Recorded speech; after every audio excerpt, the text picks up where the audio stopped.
Bonsoir à toutes et à tous, il est 20 h, donc le conseil municipal est ouvert. Nous allons procéder à l'appel. Monsieur Vérona Claude. Présent. Madame Bise Sandrine. Monsieur Déré Philippe. Madame Baudou Violette. Monsieur Buis Alain. Madame Manceau Martine. Monsieur Klossmann Francis. En retard. Madame D Marie-Paul. Monsieur Pignard Frédéric. Monsieur Forquignon Jean-Louis. Madame Met Muriel. Monsieur Combe Éric.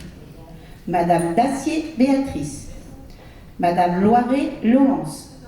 Monsieur Antoine Olivier. Madame Cabrina Nathalie. Monsieur Garcia David. Monsieur Sadji Papa. Madame Descamps Amandine. Madame Siassen Kim. Monsieur Siphon Kevin. Madame Nguyen Olivia, pouvoir Monsieur Claude Vérona. Monsieur Borne Yves. Madame Ensel Élodie, pouvoir Florian Dubreuil. Monsieur Crucy Thibault. Madame Bertin Mello Alexandra. Monsieur Dubreuil Florian. Monsieur Vernet Maxence et Madame Philibin Kaiser Alicia. Un secrétaire de séance, Jean-Louis Forquignon. Des objections? Tout va bien? Ok. Donc, l'ordre du jour, approbation du procès-verbal de la séance du 28 mars 2026. Y a-t-il des remarques, des objections? Allez-y, monsieur Dubreuil. Juste une très rapide. Je sais que déjà je vous remercie parce que vous m'avez répondu sur le PV qui a été omis de m'être adressé, comme le permet normalement le règlement du conseil municipal, où il y a une omission sur une de mes interventions. Vous m'avez répondu et... C'est pas une omission. J'ai bien pris note de ce que vous m'avez dit sur l'article 21, 21, 29, mais qui normalement permettait au moins d'avoir un minimum un verbatim. Donc juste pour cette raison, voilà, je comprends tout à fait. Pour la raison de fond et de méthode, vu que j'ai pas eu la relecture ni ce manquement d'éléments, nous voterons contre, simplement pour ça. Simplement. Donc il faut l'approuver. Abstention, contre. Très bien. Donc nous allons commencer le débat d'orientation budgétaire. Donc le rapport d'orientation budgétaire que nous vous proposons aujourd'hui est le document stratégique préparatoire qui fixe les grandes lignes financières de notre collectivité avant le vote du budget annuel. Il permet d'avoir une vue d'ensemble de la situation financière et des perspectives budgétaires et vous donne la base du débat d'orientation budgétaire, le DOB, qui suivra sa présentation. Notre équipe municipale a hérité d'une situation financière particulièrement dégradée, fruit de décisions passées qui ont lourdement pesé sur les équilibres de notre budget. Durant la campagne électorale, nous avons pris devant nos concitoyens des engagements forts de ne pas augmenter les impôts et ne pas recourir à l'emprunt. Ces engagements, nous allons les tenir. Et cela malgré un contexte national et international difficile, marqué notamment par les tensions et les conséquences économiques du conflit au Moyen-Orient, qui ont des répercussions directes sur les coûts de l'énergie et des services. Nous faisons le choix d'une gestion rigoureuse, exigeante pour préserver les équilibres financiers de notre commune tout en maintenant la qualité des services publics. Donc nous allons commencer. Ah ben voilà, vous pouvez noter l'arrivée de monsieur Klossmann à 20h04. Je vais donc passer maintenant la parole à Madame Baudou, adjointe aux finances, qui va vous présenter en détail les orientations budgétaires et les perspectives pour l'année à venir. Et à la suite de sa présentation, nous procéderons au débat d'orientation budgétaire. Tout d'abord, bonsoir à tous. Donc, il m'appartient de vous présenter le bilan 2025 tel que nous l'avons reçu lors de notre prise de fonction. Alors, Tout d'abord, sur la section fonctionnement, on a une dépense de 10 779 826 pour des recettes de 10 644 040, ce qui produit un déficit de 135 786 003 exactement. Je ne suis pas sûre que les 0,3 posent beaucoup de problèmes en l'occurrence. Avec un résultat antérieur qui était créditeur, donc on aboutit en fait à un déficit en cette fin d'année 2025 de 128 739,31. Sur les investissements, les dépenses ont été fixées à 1 399 692,39 avec des recettes d'1 538 491,29. Je suis désolée pour l'auditoire de cette série de chiffres, mais vous les voyez s'afficher ici. Le résultat de l'exercice est donc créditeur de 138 798, avec un résultat antérieur de 304 246,93, donc un résultat de clôture de 443 045,83. Mais là-dessus, il faut déduire ce que l'on appelle les restes à réaliser pour un montant de 336 726,38. Donc en fait, le résultat de clôture sur l'investissement s'établit à un crédit de 106 319,45. Si nous cumulons toutes les sections, le résultat de clôture, y compris les RAR, est donc déficitaire de 22 419,86. Je rappelle que dans les collectivités locales, vous avez un budget de fonctionnement et un budget d'investissement. Et donc je vais essayer de vous en détailler les impacts sans rentrer trop dans les détails. Messieurs, mesdames de l'opposition, vous avez le document complet et évidemment on sera à l'écoute de vos interrogations. Et je précise également qu'il s'est tenu une commission des finances avec un représentant de l'opposition, M. Vernet, et que nous avons pris l'engagement, compte tenu des difficultés que nous allons rencontrer cette année, de nous rencontrer régulièrement et non pas une fois par an, parce qu'il est important qu'on puisse échanger sur l'évolution de la situation. Vous avez ici une vue générale de la structure de fonctionnement, donc avec des recettes de gestion. Alors, vous avez un décalage entre les montants que j'ai expliqués tout à l'heure, enfin que je vous ai présentés tout à l'heure, et les montants que vous avez ici, simplement parce qu'ici on fait un zoom sur vraiment les recettes de gestion, à l'exception des amortissements et du financier. Donc, on a le détail ici. Donc, notamment dans les recettes de gestion, vous ne trouverez pas ni les produits financiers, ni les produits exceptionnels, ni les reprises de provisions, ni les opérations d'ordre. Je tiens à le préciser parce qu'effectivement, ça peut surprendre d'avoir deux chiffres un petit peu différents. Vous avez des dépenses de gestion pour 10 049 et un poids du personnel qui s'établit à 60% et qui est en légère augmentation.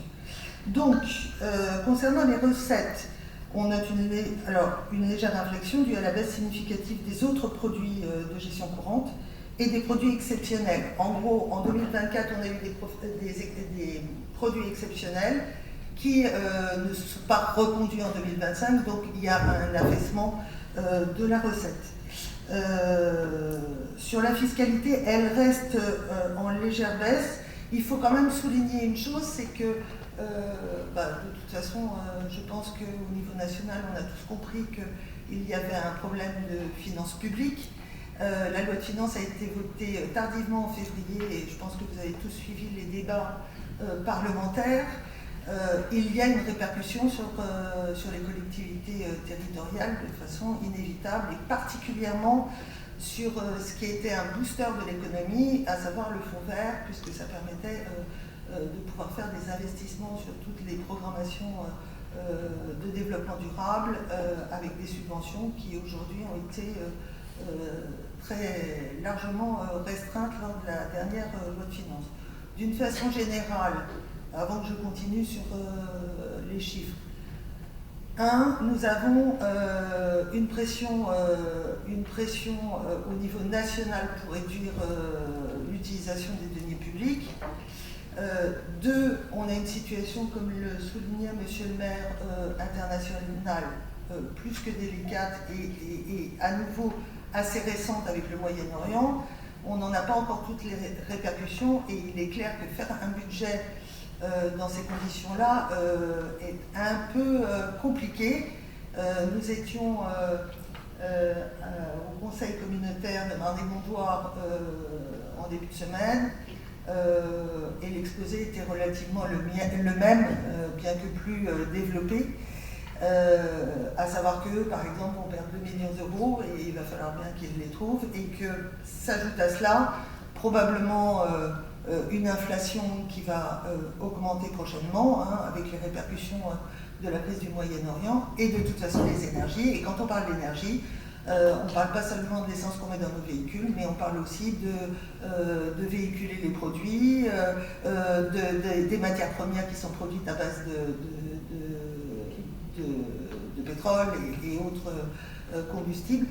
En conséquence de quoi, il faut s'attendre à une élévation des prix assez globalement. Et je crois avoir pu remarquer que c'était déjà un petit peu le cas ces temps derniers.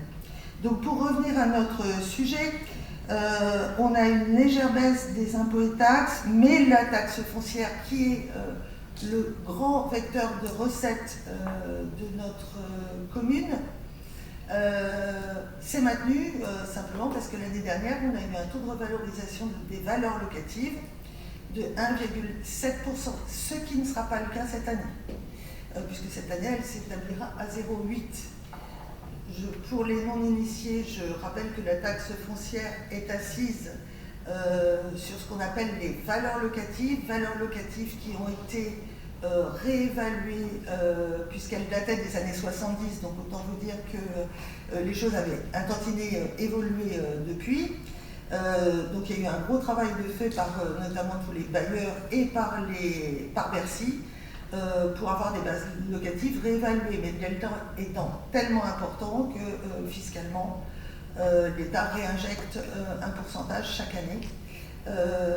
Et ce qui permet d'asseoir le taux de fiscalité sur cette base et donc d'avoir une progression de la taxe foncière. Cette année, elle sera de 0,8. Donc on perd un peu moins d'un point et donc cette année on a une stabilité, l'année prochaine on aura un petit repli. À noter également une baisse importante de la taxe additionnelle des droits de mutation, à savoir la fiscalité qui est prise dès lors qu'il y a une cession d'actifs. La crise immobilière est là, on n'en voit pas le bout, ça fait plusieurs années qu'elle dure. Au bon temps des valeurs et des cessions immobilières, je crois qu'une année on n'était pas loin des 500 000 euros. Ce n'est plus du tout le cas et ce revenu s'affaisse régulièrement en espérant qu'un jour la crise passe, mais en attendant, on a également une baisse de revenus sur ce sujet. Concernant les dotations, on a une hausse modérée, mais là encore, il y a une contrepartie, c'est le fonds de compensation de TVA qui a chuté. Le fait est que moins on fait d'investissement et moins on a de compensation de TVA, c'est assez logique, mais qu'en plus, une nouvelle disposition viendra décaler le remboursement fait aux collectivités par Bercy. Concernant les dépenses, donc on a une inflexion des charges générales. Je précise, ce qui doit revenir à César lui reviendra, c'est que évidemment le bilan 2025 est le bilan de l'ancienne équipe. Donc saluons néanmoins l'effort qui a été fait sur la baisse des charges générales, qui est un peu contrebalancé par le fait qu'aujourd'hui encore on reçoit des factures non mandatées de l'année passée. Cela étant dit, on a une évolution des dépenses de personnel pour deux raisons majeures. La première, c'est la revalorisation des charges sociales et particulièrement de la retraite, des taux de cotisation. La deuxième, c'est une rupture conventionnelle qui a été faite par nos prédécesseurs et qui pèse pour partie sur les dépenses de personnel. Alors la baisse de charges générales, elle s'explique notamment par un effort qui a été fait sur les honoraires. Je rappelle que les honoraires étaient extrêmement importants sur notre commune. Ils étaient portés particulièrement par la révision du PLU. Une révision du PLU, ça suppose des conseils, ça suppose des recours à des sachants, et les sachants, ça se paye, et ça se paye très cher. Donc on arrive au bout et il y a eu une baisse significative de l'entretien puisque le poste a baissé de 15%. Vous avez le résultat ici de l'épargne de gestion. L'épargne brute reste positive, l'épargne nette progresse depuis maintenant 3-4 ans et en négatif.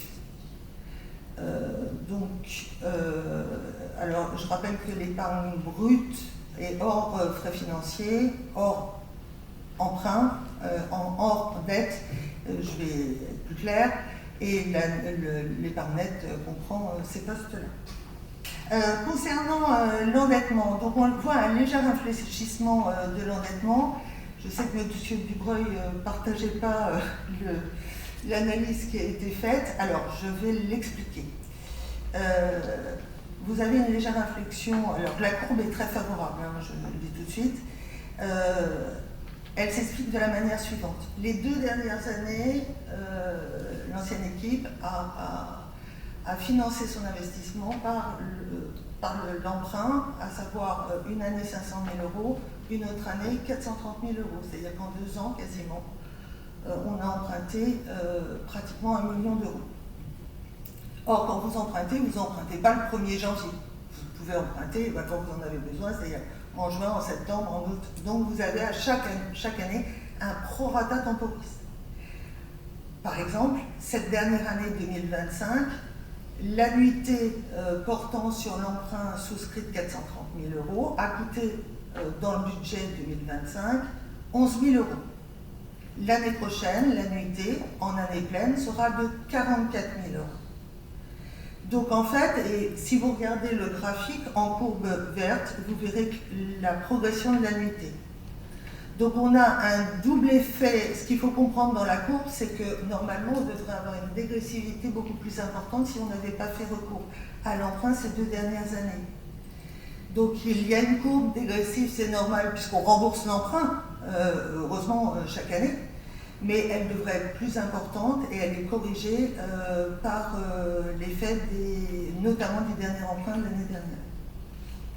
Si vous me pardonnerez, j'essaye d'aller à la fois d'expliquer, mais d'aller assez vite sur 2025 parce que pour le coup, nous en faisons le constat puisque nous n'étions pas auteurs de ces éléments, de ces chiffres.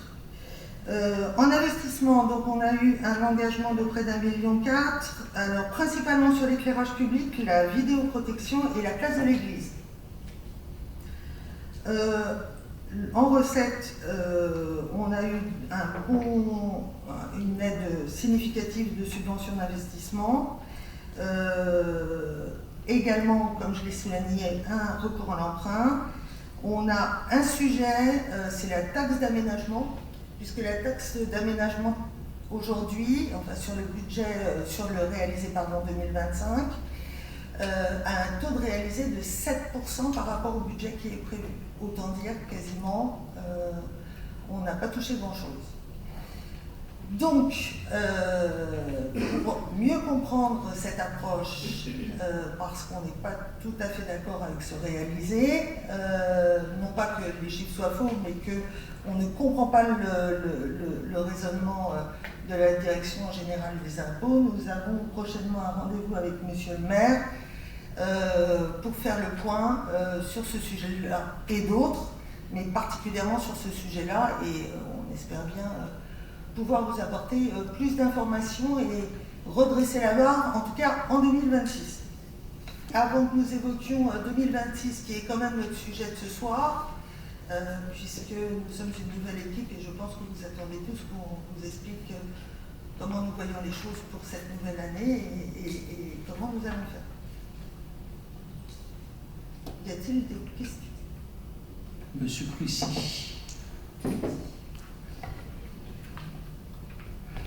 En fait, j'essaie de me mettre à la place des habitants de la ville quand ils voient les montants très importants qui ont été engagés sous l'équipe précédente. Il y a des montants qui interpellent. On parlait des 430 000 euros, en plus réalisés par le biais d'un emprunt pour la place de l'église, pour un résultat qui est aujourd'hui, pour dire les choses gentiment, mitigé. Les dépenses très importantes sur l'éclairage et ces autres éléments. Je pense que ça peut être intéressant d'expliquer un peu ce qui a été fait. L'objectif, c'est pas de casser du sucre sur le dos des prédécesseurs, mais je pense que les habitants se posent simplement la question de comment on a pu avoir 1 million de dépenses supplémentaires sur ces 2 dernières années. Voilà. Alors, comme vous l'avez dit, moi, c'est pas dans la culture d'être désagréable avec mes prédécesseurs. Alors, on était dans l'opposition, donc on a suivi ce mouvement-là, on a essayé de comprendre la logique. Je pense très simplement qu'il y a une forme de précipitation pour corriger des anomalies, des manques de stationnement, etc. Je ne veux pas en dire plus parce que voilà, il y a des impacts aujourd'hui qui sont forts. Et ce que nous avions pu constater, mais M. Derek ou M. le maire, ou Sandrine, qui faisait partie de l'opposition à l'époque, le sentiment qu'on a toujours eu, c'est qu'en fait, il n'y avait pas de projection sur le long terme. C'est-à-dire qu'il y avait une opportunité, un problème, on essayait de le régler. Et le problème de ces démarches-là, c'est que si vous n'anticipez pas, vous ne pouvez pas programmer de l'épargne, vous ne pouvez pas programmer un financement, vous ne pouvez pas réfléchir sur le long terme et essayer de trouver la meilleure solution en concertation avec les habitants. Et généralement, ça fait des projets qui ne sont pas aboutis, des gens insatisfaits et probablement une obligation de revenir sur la copie quelques années après. Je ne sais pas si quelqu'un veut compléter ma réponse. Mais ils ne sont pas loquaces ce soir. Hein. En fait, il y avait à un moment donné trop de fonctionnement et l'investissement était inexistant, donc on a emprunté pour essayer d'équilibrer un budget qui échappait à l'ancienne équipe. Donc voilà, c'est le nœud du problème, c'est aucune vision. Et on emprunte, et avec des fois, c'était assez surprenant quand on revoit par exemple l'exemple du dojo. Le dojo, bon, c'est du bon sens. Comment peut-on investir, emprunter 900 000 euros pour équiper un dojo qui ne nous appartient pas, pour lequel on a une location de 42 000 euros, je crois, à l'année. Je veux dire, à un moment donné, c'est incompréhensible. C'est incompréhensible. Donc ça, on l'hérite, maintenant on l'a, maintenant il faut trouver des solutions et on avance parce que maintenant c'est l'avenir qui compte. C'est l'avenir. Et on a forcément, on reste optimiste parce qu'il faut rester optimiste, mais ça sera quand même un peu compliqué. Ça sera difficile, mais on va y arriver. On va y arriver parce qu'il y a des leviers et on est prêt à relever ce défi. Ces défis maintenant. Oui, donc la parole m'est donnée. Oui, alors je complète simplement ce qu'a dit Monsieur le maire. En effet, voilà, on peut parler du passé, mais le passé il est là, les chiffres sont ce qu'ils sont, et l'endettement est ce qu'il est, et il va falloir qu'on fasse avec. C'est la raison pour laquelle nous avons pris la posture, ainsi que vous l'a expliqué sommairement, mais expliqué quand même le communiqué de Monsieur le maire. Quand on a constaté la situation qu'on soupçonnait un peu, je ne vous cache pas qu'on a quelques années d'opposition derrière nous, donc on ne peut pas dire qu'on était extrêmement surpris, mais on a eu quand même quelques surprises. Il y a le réflexe bien français qui est utilisé par de nombreuses collectivités et l'État notamment, c'est « Waouh, il y a des dépenses, il y a beaucoup de dépenses, je vais augmenter les impôts. Ou alors je vais faire un emprunt. » Le problème, c'est que cette politique-là, on l'a vécue. on sait ce que ça donne.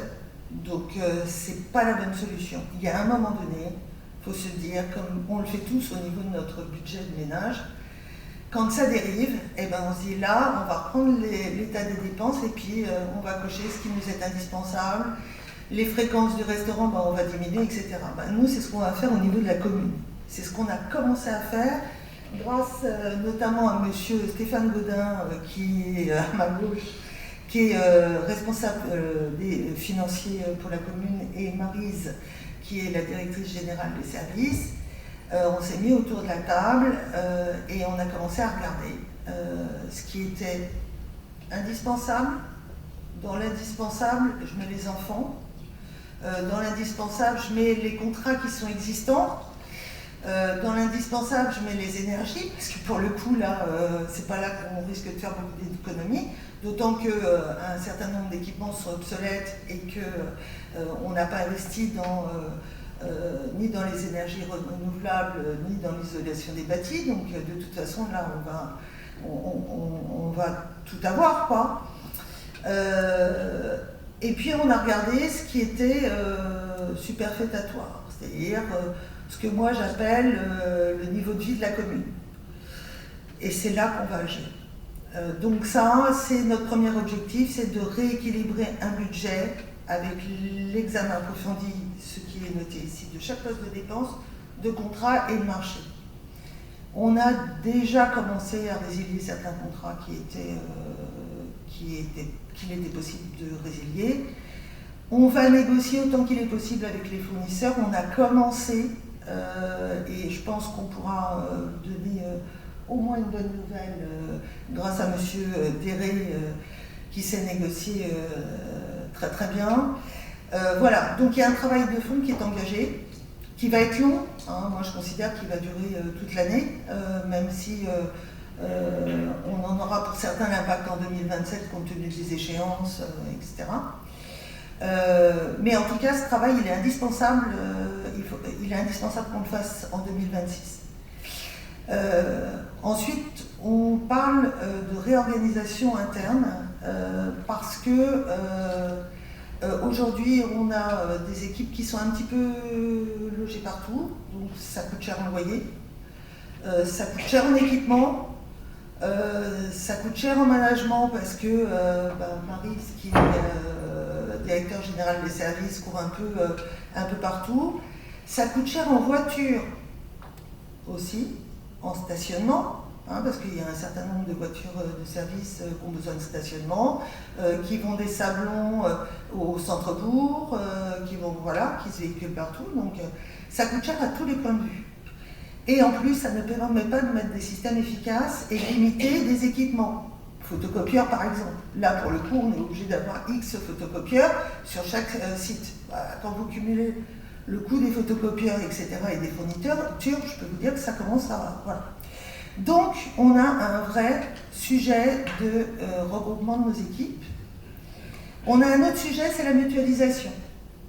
Une commune comme la nôtre n'a pas les moyens d'avoir que des spécialistes, c'est impossible. Il y a des spécialités qui sont très particulières et que l'intercommunalité a au sein de ses équipes. Donc on va voir avec eux, on a bientôt rendez-vous, on va voir avec eux ce qu'il est possible de faire sans perdre le pilotage de la commune, je précise, il ne s'agit pas de tout donner, mais sur certains points, sur certaines matières, sur certains sujets, on va s'adosser à leur savoir-faire. Il y a un sujet que moi j'aimerais porter, ça s'appelle la dématérialisation.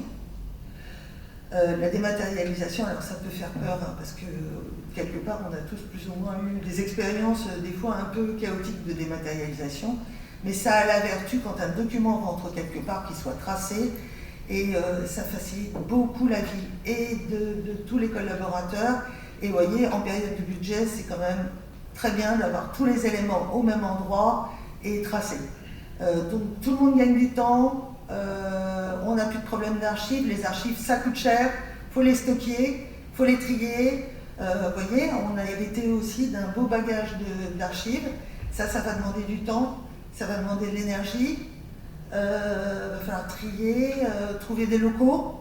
Hein, les locaux, c'est cher, quand on est obligé de stocker de l'archivage. Voilà, chose que vous n'avez plus en dématérialisation, ou en tout cas beaucoup moins. Donc c'est un vrai sujet, et ça c'est un élément important pour la réduction des dépenses, parce que de l'instant où vous avez des outils derrière, vous pouvez piloter de façon beaucoup plus efficace qu'avec du papier. Parce que derrière, vous mettez un certain nombre d'outils en place. Et puis, on va revoir certains processus qui sont longs, fastidieux, qui coûtent cher. Voilà. Enfin, il y a un troisième point, et c'est un de mes dadas, la gestion patrimoniale. La gestion patrimoniale, en fait, c'est une façon de voir globalement de quoi vous êtes propriétaire, de quoi vous êtes locataire, pour avoir une vraie projection d'avenir. Je vais illustrer mon propos. Aujourd'hui, comme je vous le disais, on a des locaux au Sablon, on loue, des locaux rue des Marattes, qu'on loue pas cher parce qu'on nous les prête. Voilà, on a le dojo, on a la mairie, après on a l'EVS avec des équipes, là on ne loue pas, ça appartient à la ville, mais voilà, on a une dispersion un petit peu de plus tout ce dont la mairie est propriétaire. On a des bâtiments dont on est propriétaire, on a des appartements dont on est propriétaire.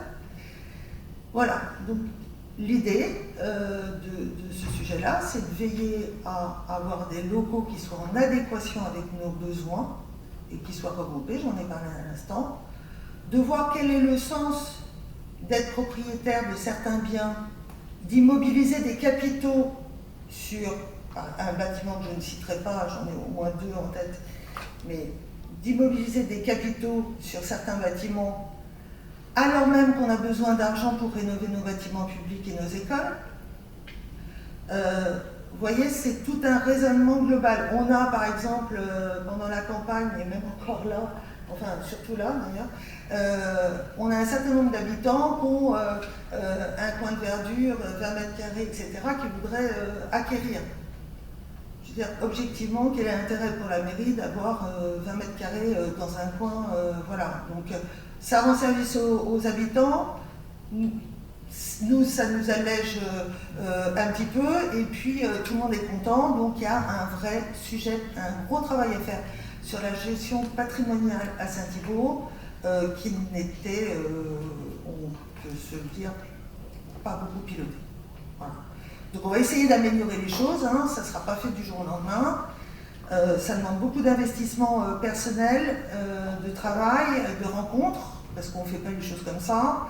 Il faut prendre du temps, il faut bien réfléchir et il faut avoir une ligne directrice patrimoniale. Et une fois qu'on a ça, on déroule et ça se passe bien et tout le monde est content généralement. Pour ce qui est de notre stratégie pour aboutir à l'objectif de rétablissement des dépenses. Concernant le budget 2026, donc on a réduit certains postes de dépenses qualifiés de non essentiels, ça veut pas dire que c'était une erreur. Ça veut dire que simplement, à un moment donné, on se dit on ne peut pas maintenir ce train de vie. Ce train de vie, c'était par exemple d'avoir un avocat sur une des grandes places parisiennes qui, le moins qu'on puisse dire, n'est pas dans les prix les plus bas, parce qu'on paye notamment son loyer. C'est un certain nombre de dépenses pour lesquelles je pense qu'on peut trouver des prestations bien moins chères. Donc on a travaillé sur ces sujets-là, on a travaillé sur les honoraires, comme je l'ai dit au travers de la démonstration sur l'avocat, on a travaillé sur tout ce qui est chocolat, illumination de Noël, etc., etc. Alors, je ne suis pas en train de dire qu'il n'y aura pas d'illumination à Noël. Hein. Je sais pas ce que je dis. Je dis simplement qu'on a eu une inflation démesurée entre 2024 et 2025. Et que, objectivement, moi j'adore Noël, hein, donc je suis ravie de voir plein d'illuminations partout, mais je n'ai pas vu d'énormes changements entre 2024 et 2025. Alors, est-ce que c'est un choix de prestataire? Et puis, j'ai peut-être pas tout vu non plus. En tout état de cause, On considère que pour Noël, voilà, on structure un budget et on se dit, on va consacrer que temps aux illuminations de Noël et on verra avec les prestataires celui qui nous propose les choses les plus visibles et les plus agréables pour tout à chacun. Mais en tout cas, je pense qu'on peut faire ce type d'économie. On était, comme je le disais, au conseil communautaire des Vins-des-Mondoirs en début de semaine, ils ont voulu faire un petit pot. Je peux vous dire qu'on était à la limite des cahuètes et des gâteaux apéritifs. Hein. Donc tout le monde en ce moment réduit son train de vie parce qu'il y a pression fiscale, parce qu'il y a crise et parce que, comme tout à chacun, les collectivités aujourd'hui sont contraintes. On ne remplacera pas 2 postes devenus vacants à notre arrivée. Hein. L'un avant c'était une rupture conventionnelle et le second partira mi-mai et voilà, il ne sera pas remplacé autant que faire se peut. Nous chercherons à compenser les compétences à l'intérieur des équipes. Il y a de nombreuses compétences dans les équipes et si on n'arrive pas à compenser, on verra éventuellement par le biais de la mutualisation ou par des interventions ponctuelles sur des choses très spécialisées. Et puis, on a travaillé sur les opérations d'investissement. Alors, que je vous explique. Quand nous sommes arrivés, le budget, il y avait déjà une trame de budget, l'ancienne équipe avait travaillé sur ce budget-là, ainsi que les deux, Maryse et Stéphane. Et on a vu un investissement imposé quelque part, puisque c'était déjà engagé. Ce qui veut dire que notre capacité d'action, elle était pour le moins restreinte, puisqu'on n'avait plus de jeu en fonctionnement et on n'en avait pas non plus en investissement. D'où la réflexion de se dire, que faisons-nous? Alors, que faisons-nous? Alors déjà, on a commencé par supprimer plein de choses. L'ordinateur de Monsieur le maire, par exemple, qui était prévu, des téléphones, enfin un certain nombre de choses qui pouvaient être portées. On a tout ce qu'il faut pour travailler, donc on n'a pas besoin de ça. Et puis il y avait deux gros postes portés par un prestataire qui s'appelle Eiffage et qui a un marché sur Saint-Thibaud-des-Vignes sur tous les postes d'électricité, et notamment éclairage. Donc nous nous sommes rapprochés de lui et on espère pouvoir ramener le marché qui était initialement prévu à un montant moindre, ce qui nous permettrait de dégager un peu d'argent pour des choses plus urgentes qu'un changement de candélabre. Ça dépend, si c'est en risque, évidemment on le changera, c'est pas le sujet, mais notamment sur l'investissement sur les écoles qui est une priorité pour notre équipe. Il y a un sujet, pour ceux qui étaient là le jour du conseil, l'ancien maire Christian Plumard avait évoqué des cadavres dans le placard. Bon, alors ça a fait polémique, tout le monde a essayé de trouver où étaient les cadavres et de quoi on parlait. En fait, en l'espèce, il s'agit d'une facture de 176 000 € qui date de 2024 et qui n'a jamais été engagée officiellement par la ville.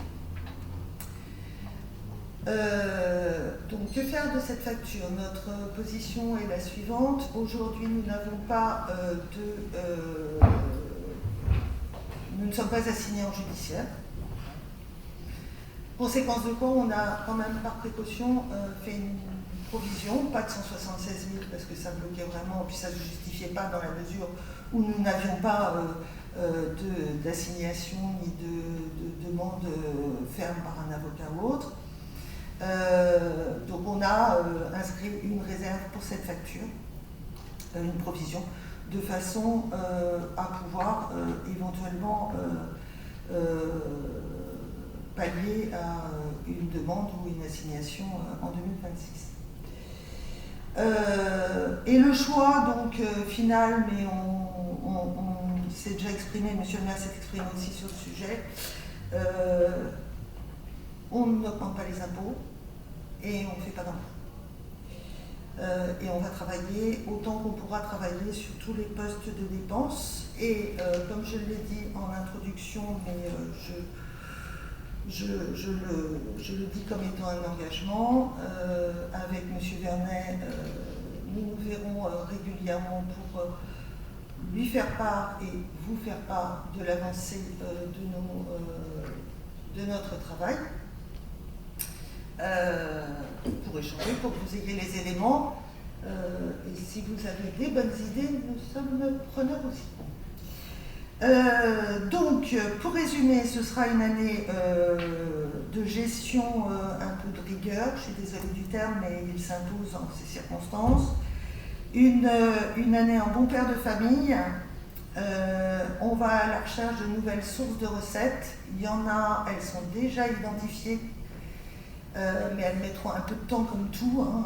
On ne claque pas des doigts, donc on mettra un peu de temps à les amener progressivement dans notre giron et à en faire profiter les théobaldiens. On va évidemment aller à la pêche des subventions, mais les subventions aujourd'hui, on sait aussi que c'est plus compliqué. C'est plus compliqué parce que l'État s'est appauvri. Alors, en fonctionnement, tu peux y aller.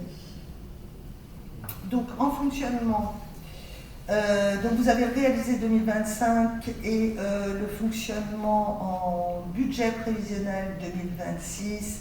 Le budget s'établit à 10 733 442, pardon. Il est équilibré évidemment avec les recettes. Pour être concrète dans ce que je vous ai expliqué, nous avons la chance d'avoir une légère hausse des recettes par rapport à l'année dernière, qui est portée essentiellement par les produits de service, puisqu'on a une augmentation déjà très distincte sur fin 2025 puis début 2026 des produits des services, et par l'atténuation des charges. Pour le commun des mortels, je précise que l'atténuation des charges, c'est le remboursement notamment des indemnités journalières, avec toujours un décalage. Les dépenses à caractère général, on a opéré une baisse significative qui n'est pas une baisse non maîtrisée, hein. Comme je vous l'ai expliqué, on a visé un certain nombre de postes, notamment les honoraires et tout ce qui est manifestation, publicité, etc., ce qui nous permet édition, etc., ce qui nous permet de proposer une baisse des dépenses à caractère général. Néanmoins, on a prévu une provision pour l'énergie, évidemment. Une provision dont je suis, et je crois que personne aujourd'hui n'est capable de dire si elle sera suffisante ou pas. On agira en conséquence, on s'adaptera. Pour continuer sur l'investissement, donc on envisage un budget d'1 309 000 et des recettes du même montant, pour un total de dépenses de 12 43 251,55 et des recettes de 12 43 251,55. Concernant l'investissement, juste une précision. On parlera essentiellement cette année, parce que les marchés sont déjà engagés, encore une fois, de l'éclairage public, des voiries. C'est les budgets qui étaient déjà inscrits, et un budget sur l'extension du columbarium, puisque nous arrivons à son... Enfin, il nous faut de la place. Je ne sais pas comment l'exprimer autrement. Voilà. Je crois que j'en ai fini. Avez-vous des questions? Oui. Franchement, l'inverse m'aurait étonné. Oui, non. Le guide, effectivement, sur l'Europe, on montre bien la situation financière fragile, et ça, il n'y a pas de débat, on en est tous d'accord, avec des choix budgétaires qui sont contraints. Ça, on est tout à fait clair. Voilà, on n'est pas une opposition de principe où on va effectivement être contre les différents sujets. Non, l'objectif, c'est simplement de revenir sur ce que vous avez dit, sur quelques éléments très simples. D'ailleurs, moins de prévu, parce que finalement, vous avez éclairé ma lanterne et votre lanterne sur des sujets comme la taxe d'aménagement. Donc voilà, l'objectif, c'est simplement d'avoir un peu plus de précision si on peut les avoir maintenant, éventuellement par la suite, mais sur, on va dire, 3 sujets principaux. Concernant effectivement, par exemple, les 2 postes qui ne sont pas remplacés, voilà, vous avez donné quelques éléments, mais qui, pour moi, en tout cas, sont pas suffisamment évoqués. Concrètement, c'est quels services sont touchés, finalement, que faisaient ces agents-là, précisément. Je peux vous répondre de suite. Oui. Le premier, c'est Stéphane qui nous quitte parce qu'il change de département. C'est pas moi qui lui ai fait peur, hein, je vous rassure. C'était prévu. Voilà, donc pour l'instant, Stéphane n'est pas remplacé. Parce qu'on est arrivé il y a un peu plus de 15 jours qu'aujourd'hui, voilà, on n'a pas suffisamment de recul et que ça fait peut-être partie des sujets qu'on évoquera plus en avant. Le deuxième, c'est une rupture conventionnelle de l'ancienne directrice générale des services. D'accord, ok. Merci. Pardon, excusez-moi. Oui. Oui, parce que la directrice générale des services, c'était 2025, excusez-moi. Et là, à culpa, c'est le décès de M. Poulou. D'accord, ok, ça marche. Merci. Qui avait pour mission, directeur du cabinet, élargi à la communication et au centre culture. D'accord, ok. Merci. Deuxième question, du coup, voilà, vous l'avez également plus ou moins répondu, c'est sur l'investissement. Il y avait une grosse partie sur l'éclairage public et aux voiries. Simplement, du coup, vous avez bien compris que vous reprenez ce qui était engagé. Est-ce qu'éventuellement, on pourra avoir plus de précision sur quelles voiries ont été retenues en priorité, et puis selon quels critères, finalement, les interventions vont avoir lieu en 2026? La voirie, c'est monsieur. Alors, pour ce qui est des critères, on n'a pas eu le choix, tout était engagé comme nous sommes arrivés, donc on suit un programme, un projet qui a été mis en place avant nous. Pour ce qui est des éclairages publics, nous avons un contrat avec FH qui est sur 8 ans, où on doit engager une certaine somme tous les ans, et on doit arriver au remplacement des candélabres, essentiellement sur le bourg, puisque le quartier Saint-Germain a déjà été fait. Et pour les voiries, l'aspect d'éclairage? Les voiries, c'est essentiellement ce qui s'est passé rue de la Sande Verte, c'est-à-dire l'enfouissement des réseaux, afin de pouvoir. Il n'y a pas de bitume ni de voies qui sont rénovées au coût qui sont supportés par la commune pour le moment. D'accord, ok, merci. Donc pas d'éléments nouveaux sur les voiries ou les éléments qui allaient mal sur la ville qui ont été. Non. Okay. Ce qui a été engagé, on va le poursuivre et on est obligé de le maintenir. Non, bien sûr. Mais je faisais allusion surtout aux éléments de voirie qu'on a tous eu dans nos campagnes, sur le fait que les trottoirs, etc., tout était dégradé. Donc si je comprends bien. Alors, comme la situation, vous l'avez pu comprendre lors du débat qui a été fait par Mme Ledoux, elle est relativement tendue, donc il nous appartient maintenant de trouver les moyens de répondre aux besoins de la population sur la rénovation de la voirie, sur la rénovation du bâti, parce que là, il y a un vrai sujet. Okay. Merci. Autre point, très bref également, vous avez répondu sur la taxe d'aménagement, justement, vous avez un rendez-vous si j'ai bien compris, parce que oui, on est sur 17 000 perçus versus les 213 000 € qu'on aurait dû avoir. Donc là, pas d'éléments, voilà.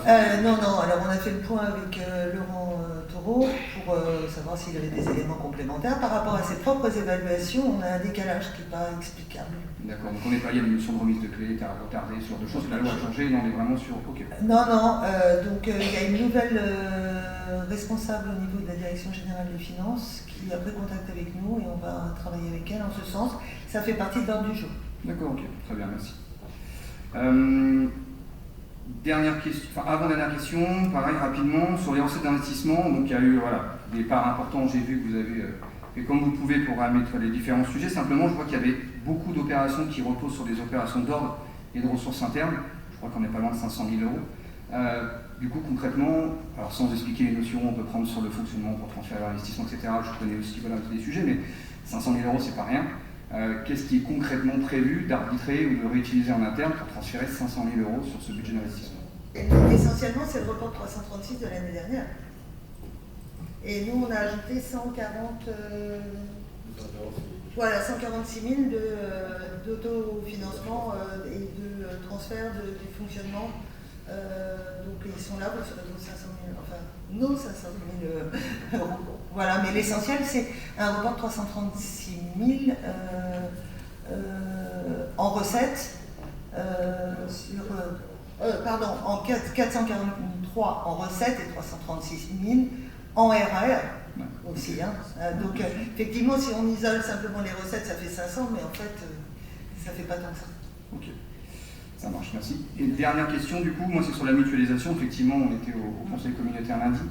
Ils ont tout à fait parlé du CIF, qui est l'indicateur, sans rentrer dans le sujet, où eux-mêmes ont besoin de récupérer des fonds, sans dénigrer bien évidemment quoi que ce soit l'objectif de l'intercommunalité qui est essentielle aujourd'hui pour toutes les communes. On a besoin d'argent aussi. Voilà, je voudrais juste être certain que les mutualisations que vous prévoyez sont vraiment d'intérêt pour la ville et pas forcément que d'intérêt communal. Donc le jour où vous les mettrez en place, j'espère que vous nous expliquerez concrètement quel service et pourquoi, pour être certain, comme vous l'avez dit, de ne pas déshabiller les compétences internes, que les agents soient plus transférables. Moi, on en parlera de toute façon. On a une réunion de prévue avec. Je peux permettre. Oui, je t'en prie. Une réunion prévue avec, je crois que c'est le 5 mai, il me semble, avec la communauté d'Aglo, justement pour décider de voir un peu ce qu'ils peuvent nous offrir, quel serait l'intérêt effectivement de mutualiser pour souci d'être plus performant et que ça coûte beaucoup moins cher à Saint-Thibaud-des-Vignes, mais en s'assurant également qu'il n'y ait pas des services payants derrière, parce que ça existe aussi à la communauté d'Aglo. Ils ne le disent pas beaucoup, mais ça existe, donc on va être aussi très très prudent et on va faire en sorte que ça soit bien calé pour tout le monde et que tout le monde y trouve son compte, et surtout nous. Voilà. Si je puis me permettre de compléter le propos, donc on a rendez-vous pour qu'ils nous présentent l'ensemble de leurs services, de leur capacité à prendre telle ou telle prestation. De notre point de vue, l'idée, c'est de vraiment cibler la compétence qu'on n'aurait pas chez nous. Tout à l'heure, j'ai parlé de dématérialisation. Je pense, Florian, et on est nombreux autour de la table d'avoir eu 1001 expériences de dématérialisation, des fois bonnes, des fois moins bonnes. Et quand quelqu'un a cette compétence, a l'outil qui va bien, si on peut au moins utiliser leur savoir-faire sur le sujet et leur outil, bah pourquoi pas. On n'en a pas parlé avec eux, hein, je vous le livre comme ça fait partie des réflexions qu'on peut avoir. Par exemple, on parlait tout à l'heure des honoraires. Les honoraires, aujourd'hui, on a recours à un avocat, et puis quelquefois, et d'ailleurs dans les discussions qu'on a pu avoir quand on était dans l'opposition avec Christian Ploumard, quelquefois il nous disait écoutez, oui, j'ai beaucoup d'honoraires parce que vous comprenez, moi j'ai pas de juriste sur la commune, enfin de juriste, parce que dans le droit il y a plein de spécialités, hein, donc on n'a pas toujours la juriste pointue sur tel sujet, etc. Donc je suis obligée de prendre des conseils extérieurs. Marne-et-Gondoire, par exemple, je pense qu'ils ont certaines spécialités juridiques avec lesquelles il est bon de s'associer sur des prestations peut-être ponctuelles ou plus larges. Là, aujourd'hui, c'est un peu tôt pour répondre là-dessus. L'engagement que je pense on peut prendre sans problème, c'est qu'on vous tiendra évidemment informé avant toute décision. Non, mais merci. Effectivement, de toute façon, la modernisation et puis effectivement la numérisation, voilà, c'était un élément de langage qu'on est dans notre campagne aussi, parce que voilà, on est touché aussi dans notre quotidien de ce sujet-là. Oui, c'est un sujet sur lequel on est tout à fait favorable, évidemment, on l'avait écrit sur le programme, non. Et c'était surtout moi, évidemment pour la ville, mais je pensais aussi aux agents de la ville, pour avoir connu aussi dans notre vie des changements ou des mutualisations de services. Je sais que parfois la conduite du changement n'est pas simple, et donner du sens c'est important aussi. Donc évidemment, voilà, la mesure entre le bénéfice pour la ville, mais aussi le bien-être des agents qui est aussi très important. C'était juste ça, mais je vous remercie, la réponse me convient en tout cas. Merci. Parfait. Merci. Plus de questions? Ah, si. Ouais. Non, moi je voudrais juste revenir sur la fameuse facture de 176 000 €, et savoir du coup, parce qu'on va échanger sur, voilà, on pensais pouvoir obtenir le bon de commande et le PV de réception des travaux. Donc je voulais juste savoir s'il y avait un calendrier établi pour obtenir ces éléments auprès du prestataire. Non, Quelle non. est la position en fait, que vous Alors, choisissez? Maxence, non. Aujourd'hui, il n'y a rien dans le dossier. Et objectivement, j'ai pas trop envie d'aller leur demander. Donc on attend. Voilà. Il vaut mieux attendre. On a mis une petite provision, voilà, et puis on va laisser venir les choses. C'est 25%. 20 000. Si, juste un dernier élément, un petit élément, juste, j'entends et je vous remercie sur les efforts que vous faites, notamment quand je reviens sur l'ordinateur de Monsieur le maire qui sera personnel.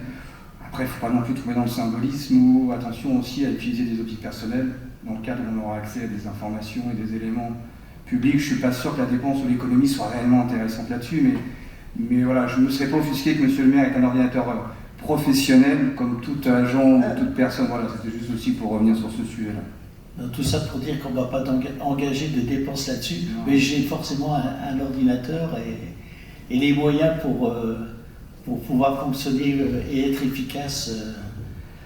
Pour Moi, ma c'était mission. plus le côté conformité, surtout. Enfin, voilà, Oui, c'est pas oui, le côté voilà. moyen. Je sais que vous avez moyen, vous le dites, mais c'est juste Non. ça. Voilà. Alors, juste deux précisions. La première, c'est que nos BC ne sont pas connectés au réseau de la mairie aujourd'hui, donc on n'a pas accès, enfin, il n'y a pas de liaison entre les uns et les autres.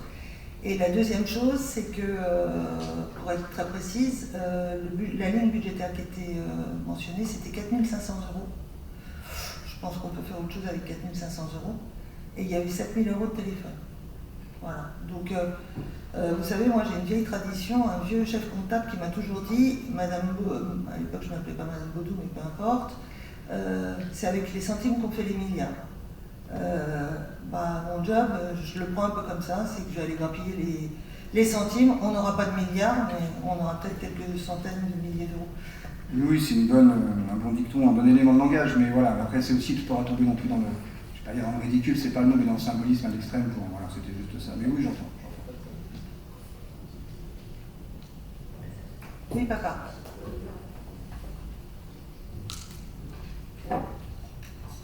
Merci Violette. Moi je vous remercie déjà pour le travail que vous avez accompli. Et je voudrais aussi que l'on puisse montrer aux habitants, c'est-à-dire les Théobadiennes et les Théobadiens, les efforts qui ont été consentis par la nouvelle équipe sur les charges, à savoir les honoraires du maire et les charges de la voiture. Parce que vous en avez juste parlé brièvement, on n'arrive pas à cerner l'impact dans le budget des économies qui ont été réalisées au bout de 25 jours. Est-ce que vous pouvez nous donner de plus en plus d'informations pour qu'on puisse avoir une visibilité? Merci. Alors, merci pour cette question, papa. Je pense qu'il n'est pas nécessaire d'insister sur le sujet. On l'a fait parce qu'on sait dans nos valeurs, qu'on l'a toujours envisagé comme ça, et que voilà, ça fait partie des engagements. Ça ne va pas être facile les temps prochains, cette année 2026, j'espère que 2027, on aura plein de bonnes nouvelles, mais en ce moment, c'est quand même vraiment pas le cas. Donc voilà, même si on fait un petit effort les uns les autres, ça fait partie du jeu, voilà, quand on est élu. Et je finis juste sur une chose. Moi, je voudrais vraiment remercier Stéphane Gaudin, qui vraiment a eu beaucoup de patience avec moi. Maryse, qui m'a apporté son secours, et l'ensemble des équipes de la ville, parce que voilà, des fois je veux faire les choses très vite et c'est pas toujours facile de répondre vite à toutes les questions. Voilà, merci. Encore une question. Allez-y, monsieur le commissaire. Vous évoquiez donc qu'il y avait deux postes qui n'allaient pas être remplacés, et qui sont donc des postes de cadre au niveau de l'équipe. Et donc en fait, moi la question que je me posais, même si c'est probablement trop tôt pour répondre aujourd'hui, quel va être l'impact du non-remplacement finalement de cadre? J'ai bien entendu qu'il y avait des compétences chez les agents et que vous allez regarder comment compenser à ce niveau-là. Mais voilà, c'est une question RH. Le premier, c'est... Oh. Non, je veux dire, pour Grégory Brûlé, que je connaissais bien puisque c'était mon cousin, il n'était pas cadre, il était directeur de cabinet, si je me directeur de cabinet, moi j'ai... Bon, il est parti, paix à son âme, bien évidemment. Mais moi, j'ai pas besoin de directeur de cabinet, j'ai ma petite Sarah qui est là, qui me convient parfaitement. Et j'ai l'habitude de travailler, non pas individuellement, mais j'arrive à m'assumer tranquillement. Je veux dire, ce poste-là, pour l'instant, en tout cas pour l'instant, n'a pas lieu d'être remplacé. En revanche, peut-être pour la finance, là aujourd'hui, on a pardon ? Oui, aujourd'hui, bon, on a passé le bilan. Alors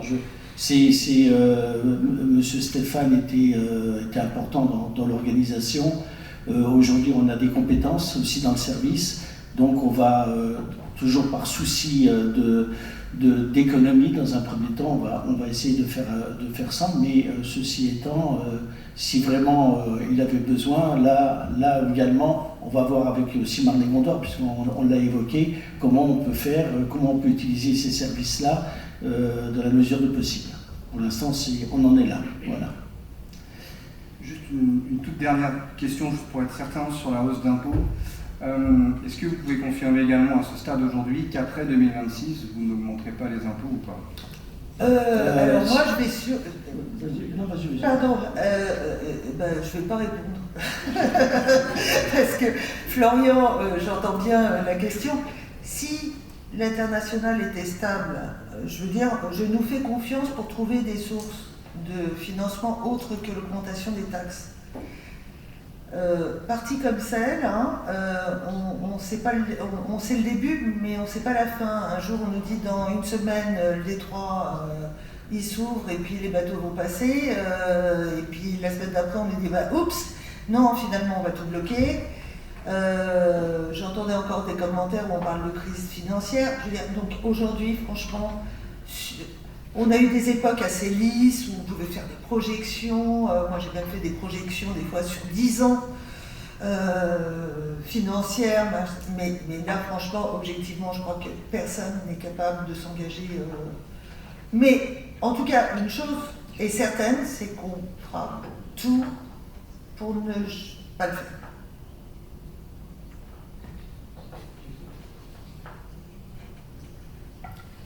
Plus de questions ? Donc moi je voulais aussi remercier tous les services, mais bon, comme je voyais, je suis bien entouré, donc ça a été fait par Violette, mais je voulais quand même féliciter en tout cas, remercier Stéphane, Violette aussi, et donc aussi notre DGS qui est très précieuse dans ces moments-là. Et sans oublier Sarah, parce qu'elle me regarde en disant et moi, il ne parle pas de moi, si, je parle de vous. Merci à toutes et à tous. Donc là, on doit prendre acte de ce débat d'orientation. Donc, et il convient de prendre acte du débat de l'orientation budgétaire et accepter le rapport de l'orientation budgétaire en annexe. Donc. Mais en tout cas, une chose est certaine, c'est qu'on fera tout pour ne pas le faire.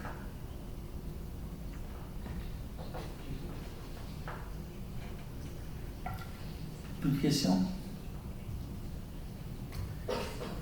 Donc moi je voulais aussi remercier tous les services, mais bon, comme je voyais, je suis bien entouré, donc ça a été fait par Violette, mais je voulais quand même féliciter en tout cas, remercier Stéphane, Violette aussi, et donc aussi notre DGS qui est très précieuse dans ces moments-là. Et sans oublier Sarah, parce qu'elle me regarde en disant et moi, il ne parle pas de moi, si, je parle de vous. Merci à toutes et à tous. Donc là, on doit prendre acte de ce débat d'orientation. Donc, et il convient de prendre acte du débat de l'orientation budgétaire et accepter le rapport de l'orientation budgétaire en annexe. Donc, pas de vote, c'est ça ? Non. On prend acte. Alors, on a pris acte. Donc, nous allons passer nous allons passer au point 2, c'est donc l'élection des représentants au conseil d'administration du collège Léonard de Vinci. Donc, avez-vous un candidat, monsieur Dubreuil? Je pense que oui, au niveau du... C'est Alexandra Bertin-Mello. Et pour l'avenir ensemble, Martine Manson. Oui, on procède à main levée, on est toujours d'accord, monsieur Dubreuil, hein? Oui, toujours d'accord. Toujours d'accord. Donc, pour l'avenir ensemble, Martine Manceau, qui est pour? Abstention contre.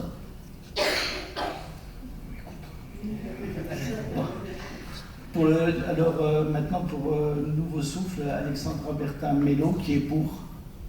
Donc voilà, 22 contre 9. Ok, donc félicitations Martine. Ensuite, élection des représentants de la commission communale de publicité.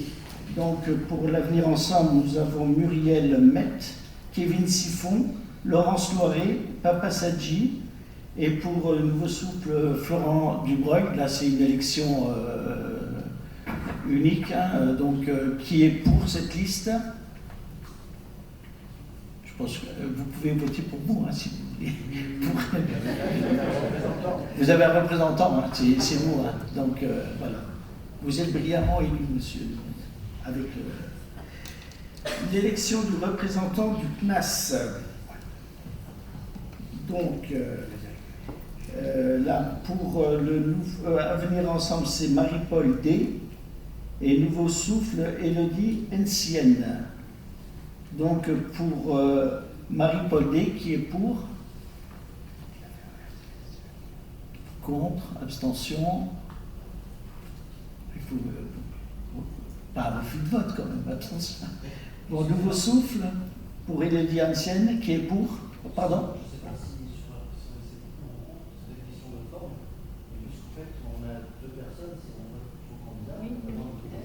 Oui, oui, vous avez raison, vous avez raison. À la limite, oui, vous avez tout à fait raison, c'est très judicieux, vous avez raison. Vous avez une question, monsieur? Ah d'accord, ok. Bon, alors, donc, élection du délégué pour la CLET, donc c'est la commission locale d'évaluation des charges transférées pour l'avenir ensemble, Violette Baudou. Et pour Nouveau Souffle, donc Florian Dubreuil, pour Violette Baudou, qui est pour. Bon, Florian Dubreuil, forcément. On est d'accord. Donc, en point 29, nous avons l'annulation de la délibération numéro 2025-039 du 26 juin 2025, service pluricommunal de police municipale. Donc tout le monde est au courant. Alors je vais lire quand même, j'explique qu'on souhaite mettre fin à la convention de coordination de la police municipale conclue entre la commune de Saint-Thibault-des-Vignes et la commune de Bussy-Saint-Georges relative à l'organisation et à la mise en œuvre des missions de sécurité sur le territoire communal. Conformément aux dispositions prévues à l'article 24 de la dite convention, celle-ci peut être dénoncée par l'une des parties sous réserve de respect d'un préavis de 6 mois. Cette décision s'inscrit dans la volonté de la municipalité de redéfinir l'organisation de ses services de sécurité et les modalités d'exercice des missions de la police municipale sur son territoire. Alors, il convient au conseil municipal d'annuler la délibération numéro 2025-039 du 26 juin 2025. Des remarques, je pense que là on était d'accord, je pense, M. Dubreuil, sur le fait que... Alors, sur le fond, c'est pour ça qu'on va, je le dis, on va s'abstenir. Sur le fond, oui. Sur la forme, n'ayant pas plus d'éléments d'intermédiation entre le moment où on dénonce et ce qui sera par la suite, simplement, voilà pourquoi on n'a pas plus d'informations sur ce qui va être fait en attendant. Je peux vous en pour la suite, on veut se rapprocher de la police municipale de Lagny. Là, il fallait bien évidemment annuler l'accord qui avait été pris par l'ancienne municipalité. Et aujourd'hui, notre volonté, c'est de se rapprocher de Lagny, ce qui est là aussi une question de bon sens. On est à côté, McDonald's, beaucoup de pensent qu'on est sur Saint-Thibault, mais on est sur Lagny, donc la proximité de Lagny ne supporte aucun débat, c'est une question de logique. Donc voilà. Sur le fond, je vous dis, il n'y a pas de sujet, c'est juste que voilà, dès qu'on aura plus d'éléments, évidemment, on en fera. Ok, Évidemment, pour la police de Lagny, on avait la même idée dans les programmes sur le fait de mutualiser avec. Absolument, c'est juste une formalité là. Monsieur Dubreuil, là c'est juste une dénonciation. Hein. Donc le projet en fin de compte concernant la police municipale, bien sûr, il sera mis en débat au conseil municipal. Bien sûr, je pense qu'il avait compris. Bon, oui, monsieur Prissy. Alors on va mettre un autre, hein, parce que... En fait, la question qui se pose, elle va être d'ordre financier et économique, puisque, comme on l'a dit, le budget est extrêmement tendu, et quand on regarde les éléments qui ont été évoqués en réunion publique de votre équipe, mais également les recherches qu'on a fait nous, ça représente un coût, la bascule qui a été faite. Et donc en fait, la question qui se pose, c'est, là, on a 6 mois avec cette dénonciation qui va avoir lieu.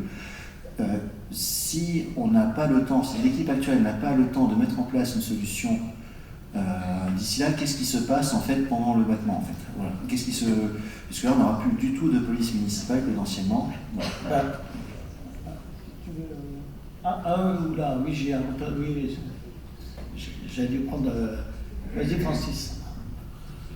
Oui, pour répondre effectivement, la dénonciation, elle est nécessaire à l'établissement d'une nouvelle convention avec le partenaire de Lagny.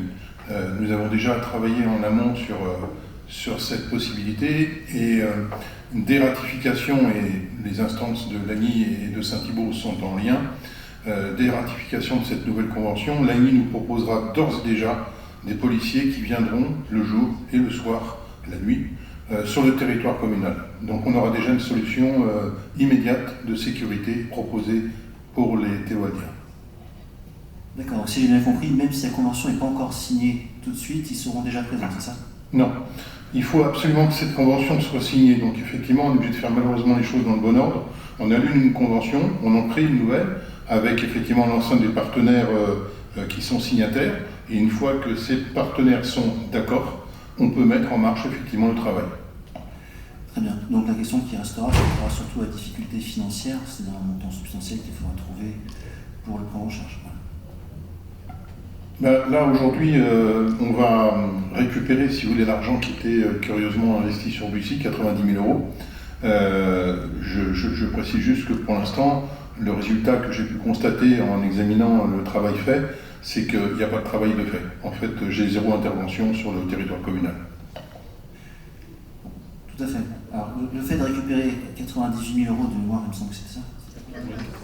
90 000. Donc le fait de récupérer ces fonds-là ne va pas par contre jusqu'à l'ampleur que vous évoquiez dans votre programme. C'était quoi? Oui, c'est ça. Donc ce que je comprends, c'est que vous signez tout de suite au même montant, c'est ça, et ensuite vous travaillez plus derrière, c'est ça. Et après, on va financer, on va progresser dans nos engagements. Mais vous savez, il va falloir qu'on y aille aussi faire le pas en fonction de nos possibilités. Et nous sommes des élus responsables et on ne fera pas n'importe quoi. Mais on assurera en tout cas la sécurité de nos administrés. Vous pouvez en être sûr. Juste un petit détail, si vous voulez, c'est que en termes de police, on a un problème national sur la police municipale, c'est le recrutement, c'est trouver des bons agents, c'est déjà un critère premier, et on ne peut pas s'autoriser à dire je vais trouver dans 24-48 heures, il faut plutôt compter un délai de 3 mois pour trouver les agents, et je compte bien sur le responsable, le directeur de la police municipale de Lagny, pour trouver des agents efficaces qui vont pouvoir vraiment nous aider. Abstention? Contre?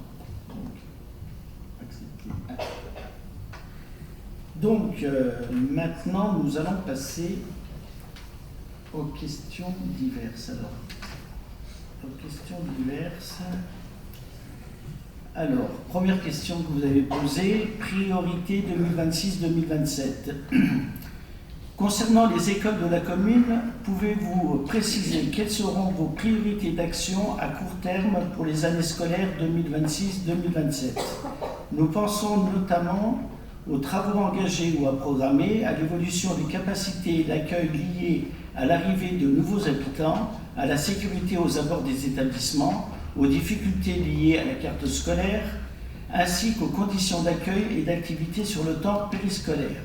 Plus globalement, pouvez-vous indiquer la hiérarchisation, aussi devoir dire ça, que vous retenez entre les différents groupes scolaires et les critères objectifs sur lesquels elles reposent afin de garantir une approche équitable entre les écoles de la commune. Alors je propose de passer déjà la parole à Martine Monceau. Concernant les écoles, aux travaux, alors Philippe Garret. Alors, concernant les travaux, comme il a été établi déjà dans le débat d'orientation budgétaire, on a dû s'expliquer sur le sujet, mais de toute façon, il est carrément nécessaire de pouvoir agir rapidement. Alors, agir rapidement, c'est-à-dire c'est d'utiliser les moyens internes que nous avons pour pouvoir faire quelques travaux d'amélioration ou de mise aux normes des différents bâtiments.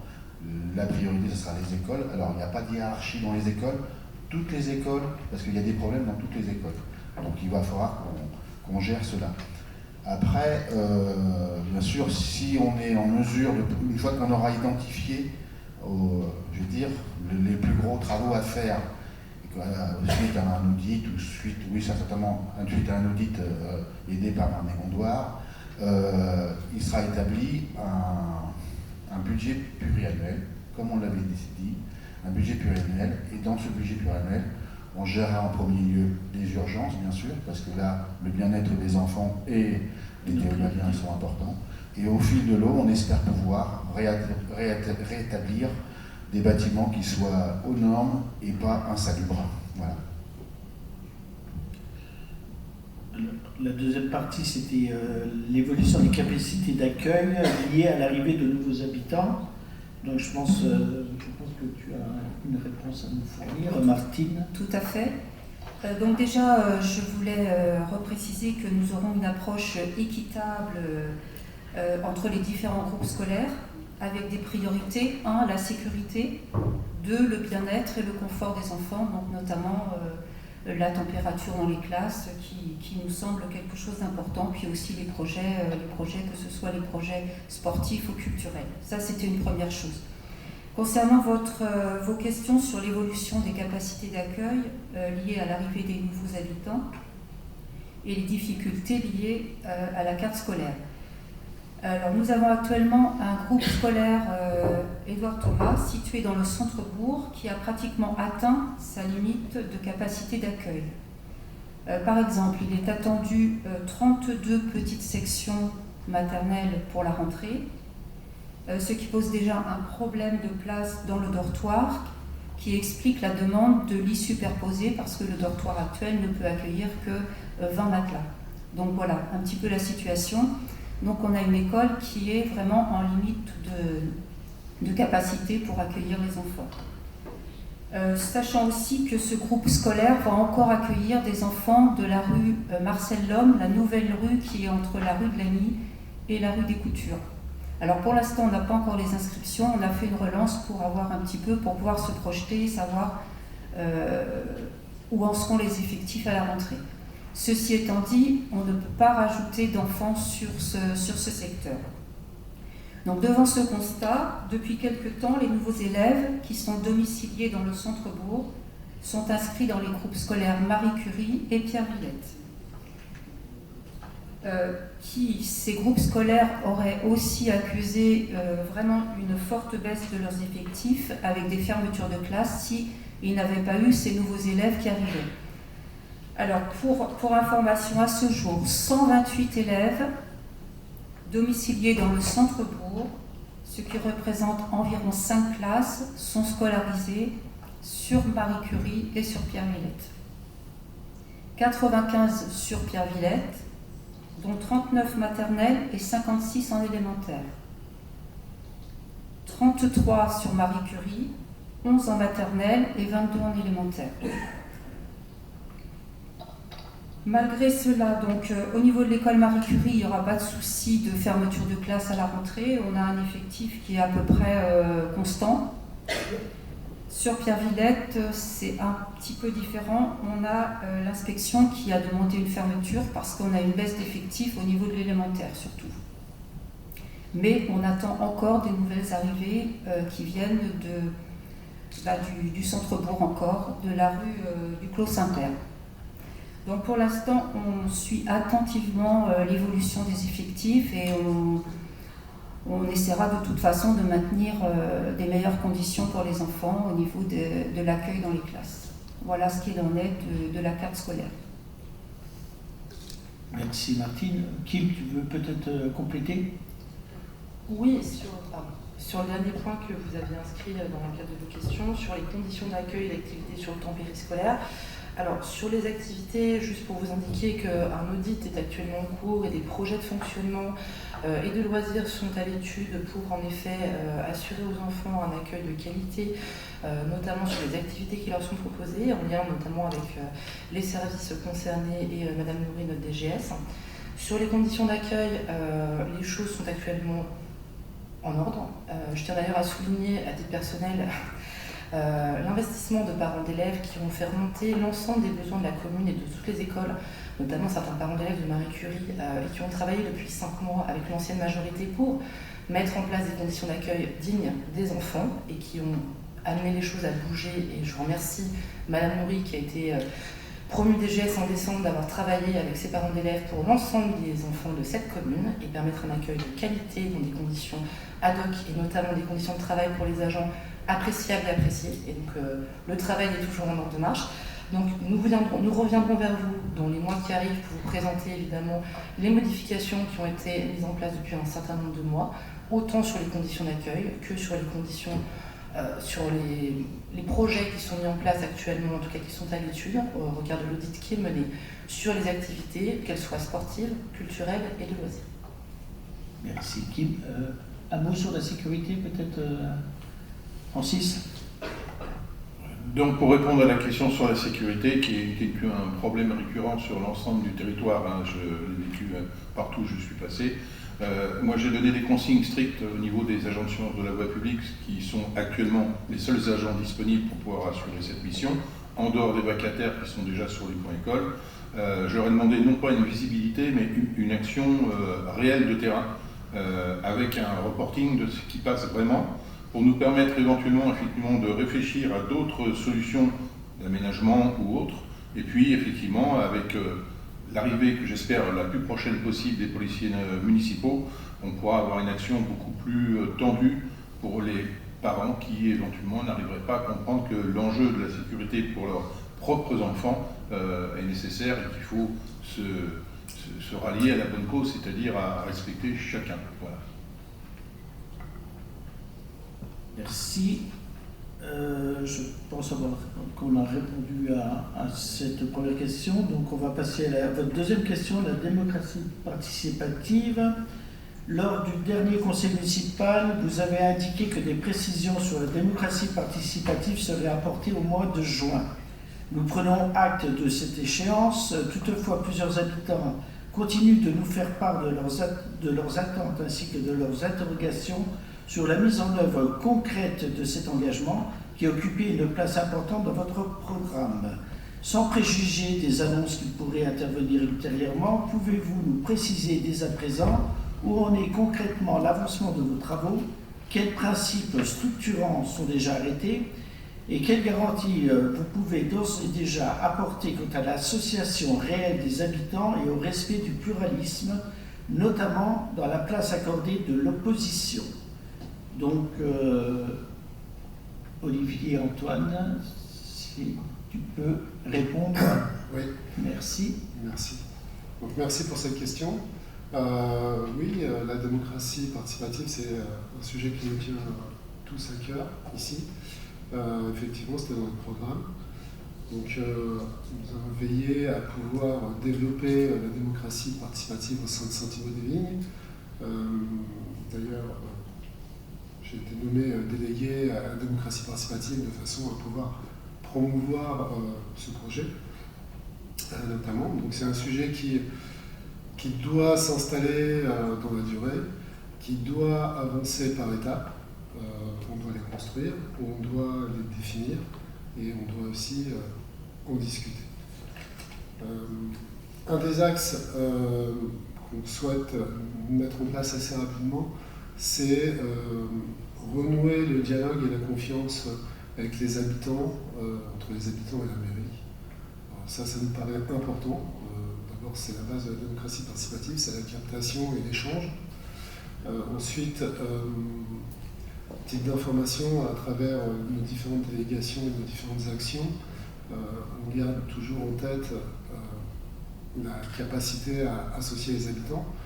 Aujourd'hui, on a publié sur le site de la mairie un appel à candidature auprès des habitants pour participer à la commission communale des impôts directs.